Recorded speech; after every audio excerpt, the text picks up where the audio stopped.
Hi, welcome to the Drama-Free Living Podcast. It's Dennis, Lisa McIntee. And Lisa, I'm super excited about the series that we're in, these roadblocks of leaders. So last time we talked about these performance roadblocks, and today we're talking about personal roadblocks, character roadblocks. So these are roadblocks that leaders face. They're challenges that hinder us from being everything we can as an individual and as a leader to lead our teams and even to lead ourselves. And there's common roadblocks, and we just got some really good strategies for these common roadblocks.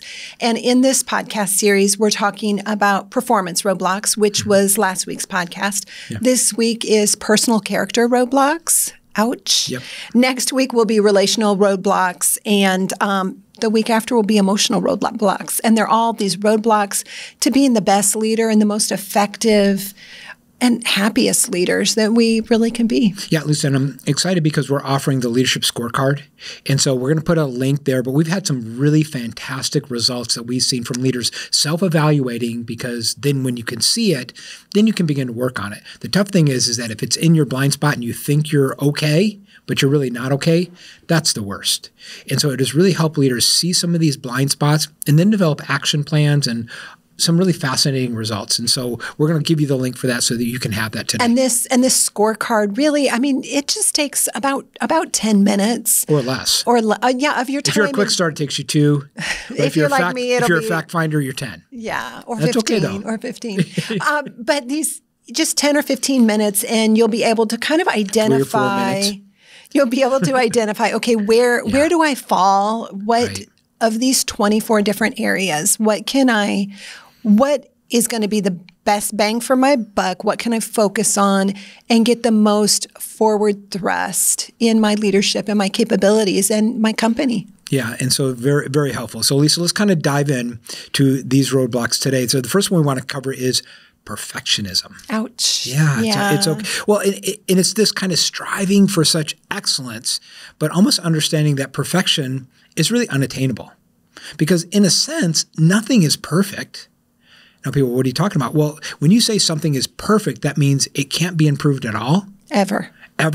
And we think everything can be improved maybe just a little bit. Or even like time. It's, we got that done at 4 o'clock on Thursday. Well, could we have gotten it done at 3:45? And it's this whole idea that we let perfectionism kind of stop us. And some of the hurdles that people deal with when it's think about perfection is this all or nothing thinking. It's sort of this black and white, and almost like if I can't do it perfectly, then it shouldn't be done. And especially we've had this with our team working with clients, is that if it's good enough for clients, then it's good enough. And not that we ever want to produce bad work or substandard work, but sometimes we hold ourselves to a standard where clients don't even want that same standard. And then we end up not meeting the deadline that our clients want in the first place. And then they're frustrated. And they're frustrated in evaluating, okay, what ultimately here is the most important? What are the most important deliverables with this project, with this client? Well, and you think about it, Lisa, a little bit, perfection can be selfish. Because say, I don't want to release that yet because it's not perfect. Well, it's not perfect to me. Well, it's not about you. It could be perfect to them. Right. And if it's perfect to them, then guess what? It's perfect because it's for them. Yeah, and it's a different way to look at it, because sometimes people think like, I want it perfect. Well, sometimes that can be a little selfish because, wow, aren't you just making it all about you? Ooh. It's a little hard. That hurts. And so kind of embrace this idea of good enough at times. And I think celebrating your progress, because sometimes people that deal with perfection, they don't get good at celebrating. Okay, what's next? What's next? What's next? I had a conversation this morning with a team member, and I says, well, hey, what were some wins? She goes, and she said, well, I don't know. And I said, well, did you reach this person? Yeah. I said, that's a win. And sometimes we think like, okay, I didn't climb Mount Everest. I didn't cure COVID. Nothing's a win. And sometimes just being hard on yourself that way. Sometimes just getting out of bed today was a win. Right. I mean, let's be real. Yeah, absolutely. And so just understanding to celebrate your progress really helps you, because you feeling a sense of progress is the big motivator. And people that procrastinate, they don't take steps forward, so they don't necessarily have the progress to celebrate. I think another reason sometimes people procrastinate is fear of criticism. Yeah, and they become reluctant almost to share their ideas. And one way to kind of look at it is that criticism is just information.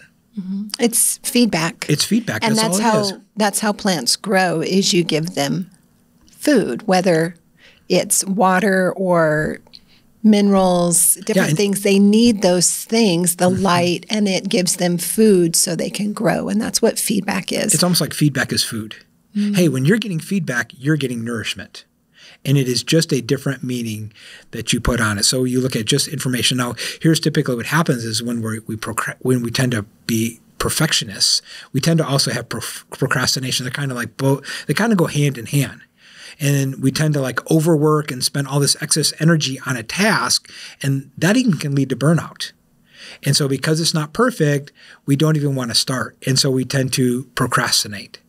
And many times it's just take the first step.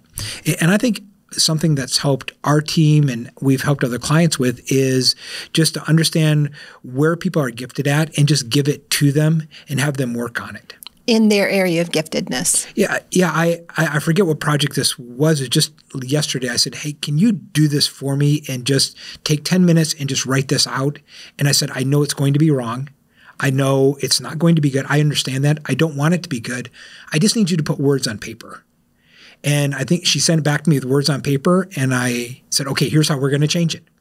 But I was procrastinating because I didn't know the next step, and I just needed a team member to help me. Somebody to just kind of give you a little push and work together. And that's the idea of teamwork. So we want to celebrate progress, kind of seek support, and really be open about this. If you deal with perfectionism, just be open with it and just be honest with it, because the best disinfectant is sunlight. So just let some sun into this. And we talked about this, the last podcast, is really prioritize self-compassion. Almost treat yourself like a good friend, because sometimes you're perfectionist and you treat yourself not really well. Would you treat your best friend that way? Yeah. I mean, I hope not. Yeah. If you do, then they probably shouldn't be your best friend. And they might not be your best friend. Yeah. Right? And almost see all these mistakes as opportunities to grow. So I think leaders, sometimes they just want it perfect, and it's an illusion.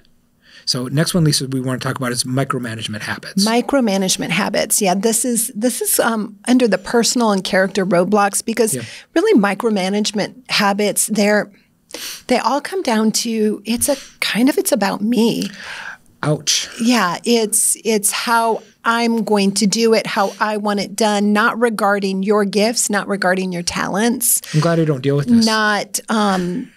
Not releasing control, and just you think of it's like a child with a ball, and they grab it and they're like, it's mine and I want it, and we're going to play with it this way, and this is how we're going to play the game. And you think of that situation and you put it into a company today, and it doesn't really. Could you imagine? Okay, let's just think about MLB, right? Okay.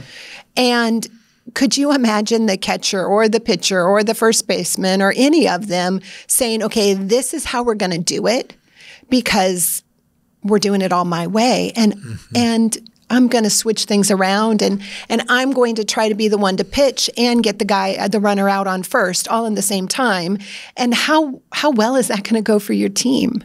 And that's really essentially what a micromanager does, or someone that is stuck in those micromanagement habits, is they're trying to play all of the infield positions and all of the outfield positions predominantly themselves, maybe with a little tiny bit of help.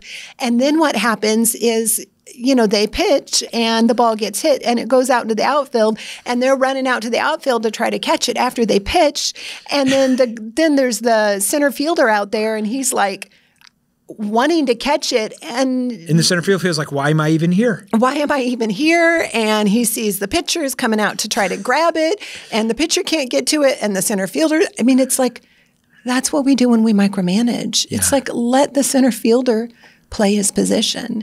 And so let the people on your team, in your family, on your team, in your company, play the positions that they were hired.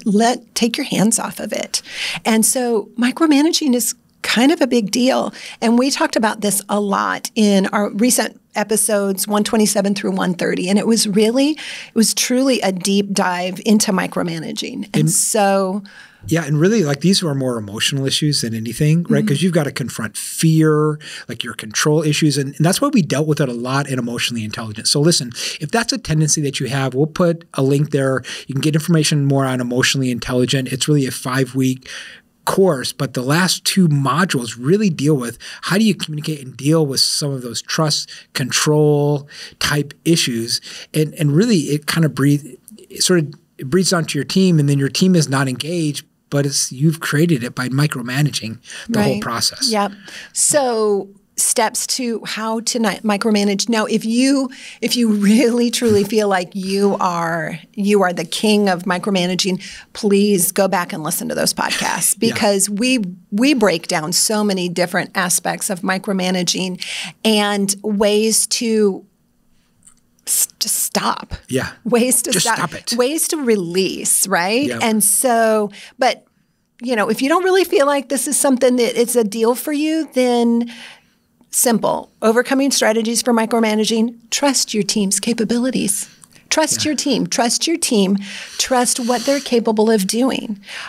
Delegate tasks with clear expectations. Yeah, with deadlines and the context of why you're doing these things. Right. And then give your team members autonomy and the freedom to make the decisions based on the roles that they have. I mean, if you really want a high-functioning team, give them autonomy and give them freedom. Yeah, Lisa, I was in a workshop just in Virginia last week, and I just said this one phrase. I asked this group of leaders, I said, how many people want this? You're not quite sure what it means. It is simply a self-directed work team. And everybody's hands went up. And it really is this autonomous. But if you're micromanaging, they will not be self-directed. And what's interesting about that word autonomy, it means to be self-ruled. When you're autonomous, you're able to rule yourself. And that's what we want, so that we have adult-to-adult conversations. People are self-directed, self-motivated. But if you're a micromanager, you will not have a self-directed work team. Yeah. And so it will be the pitcher-directed team that is not going to win any games. Definitely not going to the playoffs. Yeah. So listen to this. Frank Sinatra did not move his own pianos. Okay. So if you're Frank Sinatra, right, Mick Jagger does not tune the guitars. You do what you're gifted at and build a team. And then let yourself be famous. There you go. Well, but he had to have somebody move those pianos. Frank had to have somebody move the piano, right? Somebody didn't move the piano, then there wasn't going to be performance.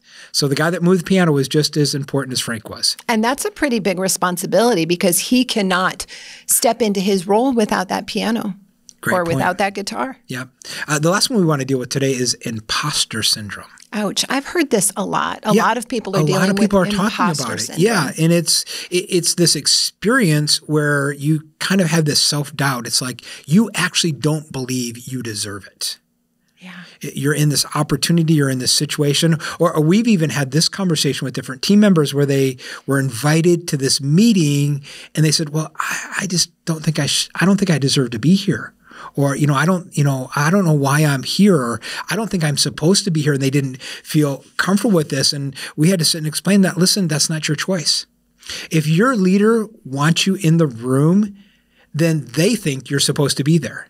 And really, when we think we're not supposed to be there, we're really kind of making it all about us. Now, I do have to say, let's take another spin on this, that sometimes leaders expect certain people to be in the room, and they truly don't need to be, because they're not part of this particular type of meeting. Right. They're not part of the ideation meeting. They're more of the executor. Well, the executor probably doesn't need to be in that meeting. So we're talking more the idea of imposter syndrome, like I don't have the capability. I am not at a high enough stance or level or knowledge to be able to sit in the room at this level. Well, listen, you just think about it. I'm just thinking about it. It frustrates me when we have certain people in the room, we invite them into the room and they tell us they don't think they should be there. But I want you there. I think you should be there. Because you add value to I appreciate your knowledge and your intellect and just the different skills that you have. And I'm inviting all that you are and your capabilities into this conversation because I value what's inside you. And I think as leaders, if we can step back and really start to value what's inside of people, we tell our team members all the time is that, listen, we're really praying for your brain, not just your hands. We want your brain to show up. And I think that's how we have to look at people, because they're investments, not costs.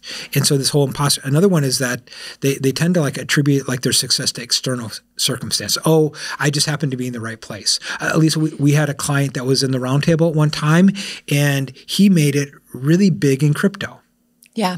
Right. And do you remember he was talking about, oh, I just got lucky. No, that wasn't. I just was. And I was like, hey, dude, I was not smart enough to get into crypto when you got into crypto. And he actually made money. Yeah. Okay, this is before crypto, did what crypto did. But right. But this was the big boom. But he was convinced that, oh, it wasn't me. It was just, I was just lucky. I was like, no, take some credit for yourself. Right. I was like, I didn't see it. I wish I would have saw it.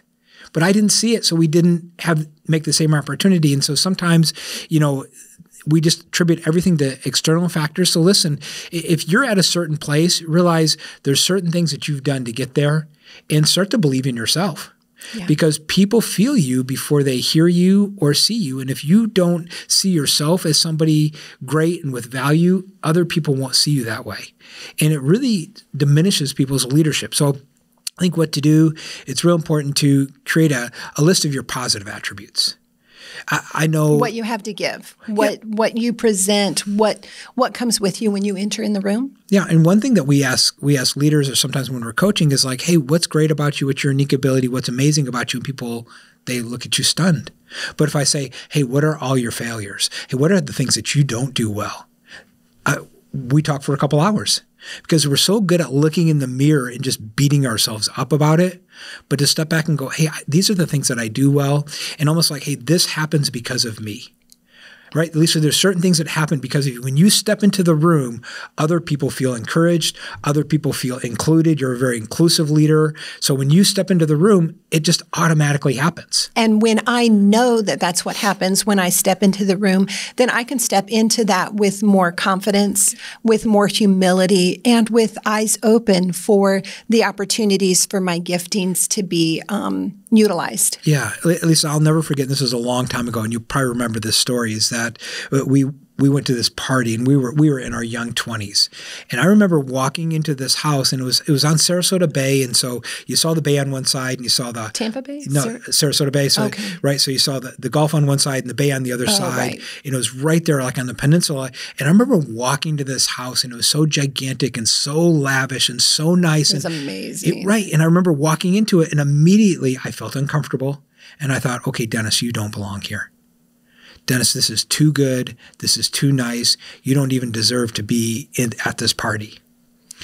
Because the other people at the party were, I don't know, I think a lot of them were fairly successful people. Yeah, but there was a reason that they wanted us at this party. That we were even invited, that we even made the invite list. And it's the fact that we belonged.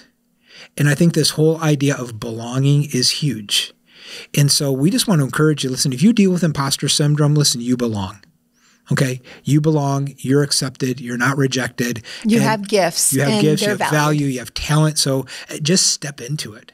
Step into it. Lisa, this has been great. Yeah. Okay. So, and then we've got these roadblocks. So these roadblocks, these personal roadblocks, these character roadblocks, they are. This all involves self-awareness, a commitment to personal growth.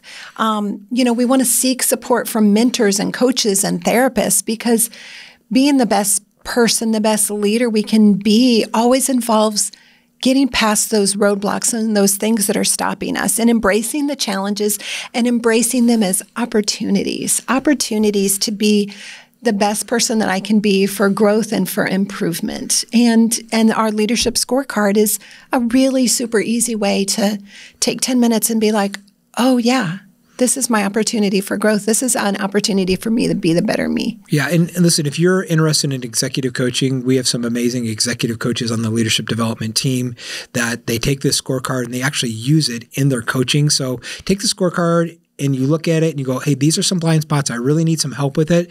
Then just reach out to us. We'll put all that information in the show notes. Lisa, for you, big takeaway for you. Oh, big takeaway for me. Imposter syndrome. I've heard it so much lately. Yeah. And it's just, I I hurt for the people that just feel like such imposters. And I'm thinking, you are not an imposter. You are here for a reason. Yeah. You are here for a purpose. And take pride in who you are and what you have to give. Yeah, I think that's mine too. Wow. Yeah, I think to realize that I belong, and just to step back in some of the places that we walk into and some of the opportunities that we have, just to step back and go, you know what? I belong here. What happens because of us? What value do we bring? And then really work on creating that value and just bringing that value forth so that we just help and bless as many people as possible. And this is something that these roadblocks, whatever level of leadership, I mean, we have CEOs of really successful companies, and they deal with it. It's fascinating, right? They still deal with it, Yeah. even with the amount of success and the number of employees that are looking for them for direction. Well, it has nothing to do with outward success. It is an inward how you see yourself. Yeah. And so it is a fascinating journey. So listen, this has been fun. If you want the leadership scorecard, we'll put it there in the show notes. It's our gift to you. And we'll see you next time. We're going to continue the conversation about these different roadblocks. And see you next time on the Drama Free Living Podcast.